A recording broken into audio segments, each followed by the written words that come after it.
Hi everyone, this is Sonia Studillo reporting from Ottawa, Canada, and this is Surveys Asia News Break. Joining me is Swathi Seshadri for Center for Financial Accountability in India. Hi Swathi. Hi Sonia. So Swathi, what is your one word for the Global Plastics Treaty negotiation? What is the one issue that you're bringing up? We're working on primary plastic polymers, so that's really our focus. It's 3 words, but primary plastic polymers, yeah, that's it. Okay, so how was your experience with the negotiation and how do you feel about the position of your government? So I'm from India, and right now, India, right from the first INC, has been raising this issue of consensus versus voting, and that's a matter of concern because it's good. We should be able to, arrive at common understanding and consensus. So we do agree that consensus is important. But when we come to sticky points, or if we are unable to take decisions because of consensus, or if we feel positions are getting diluted because of consensus, then voting is very, very important. What puzzles me with India's position is that we call ourselves the world's largest democracy. We call ourselves the mother of democracy. Democracy means the right to vote. Then why are we opposing voting here? I think for me, I'm very confused why India is taking such a position when actually, as we speak, India is going through its own general elections. So to me, this dichotomy, this contradiction has been a puzzle for me from day one. We are apparently the world's biggest democracy, so then why be so worried about voting? I've heard a lot of people saying that actually consensus kills democracy. Yeah.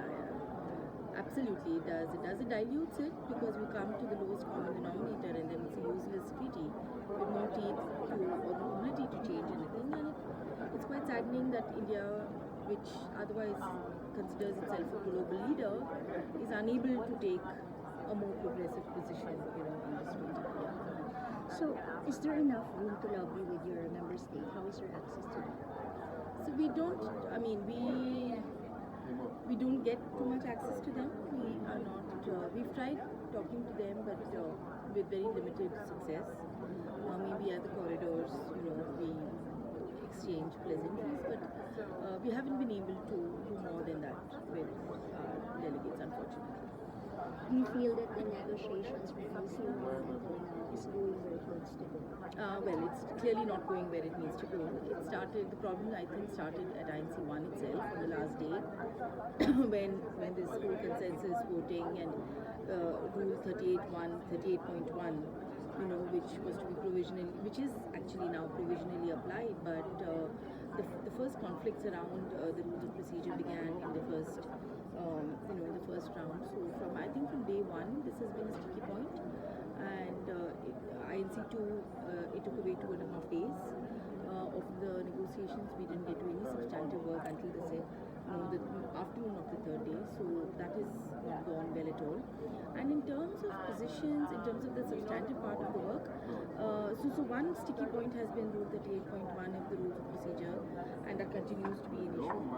The second part is, of course, that in terms of the substantive part, there are issues like the primary plastic polymers or chemicals of concern, which have again been sticky points, where the same countries who have got concerns with the consensus versus voting are also stalling primary plastic polymers and chemicals of concern. So I think on these two fronts, things have not been going well, and I think the reason why the countries are resisting voting is because they also know that if it went to a vote, they might lose.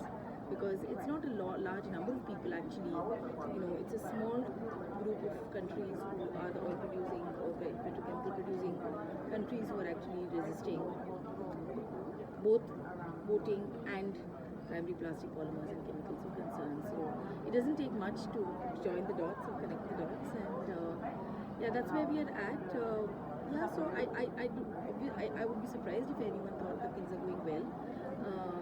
We didn't have a zero draft in the second INC, which we should have had. We had it only in the third, and then we have a ballooned revised zero draft. We would really hope that the world leaders over here would align a little more, or attempt to align a little more than we currently are. So is ANC 5 going to be the last? That's anybody's guess.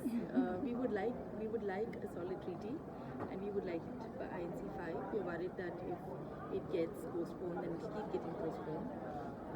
And yeah, but it's not in our hands, and we can only hope that the representatives of the governments here will actually take this very seriously and come up with a solid treaty text by INC 5. That's the hope and that's the wish.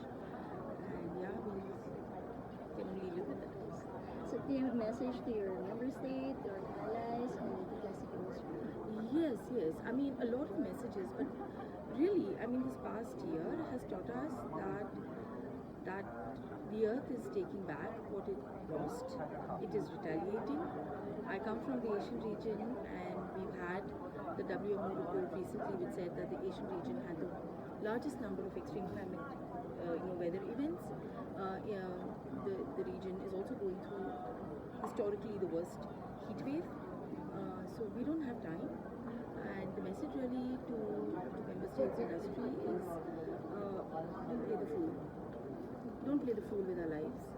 Don't play the fool with vulnerable communities, because you might put on your AC when it's really hot. People who are living in the slums, people who are doing the hard work of construction or building roads, are doing that in the middle of the day, in the heat and night. And I think there's a little more responsibility than just earning money for the industry or being popular for the government. Let's be serious. Let's take this seriously and come up with a treaty which will address the issues head on, rather than really talking about financing and talking about the business losses of a few handful of rich people. But really look at the larger population which needs the protection that the governments are meant to offer, because they're supposedly the custodians of the rights of the people. Thank you so much, Swathi. Again, this is Sonia for Zero Waste Asia Newsbreak.